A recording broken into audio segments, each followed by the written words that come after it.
নমস্কার সকল অমৃতের সন্তানগণ। জ্ঞানের মহিমায় আলোকিত হোক সমগ্র জগৎ।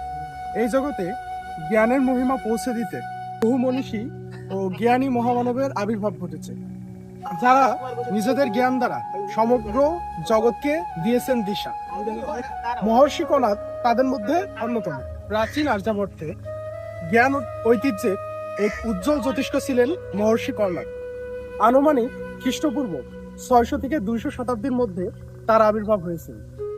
মহর্ষি কণাদ বৈশেষিক দর্শনের প্রতিষ্ঠাতা, যা প্রাচীন ভারতীয় স্বরদর্শনের মধ্যে অন্যতম। তিনি সর্বপ্রথম পরমাণুবাদ অটোমিক থিওরি এর ধারণা প্রদান করেন। মহর্ষি কর্ণাদের মতে এই মহাবিশ্বের সবকিছুই অত্যন্ত ক্ষুদ্র, অবিভাজ্য ও চিরন্তন কণা বা পরমাণু বা অ্যাটম দ্বারা গঠিত।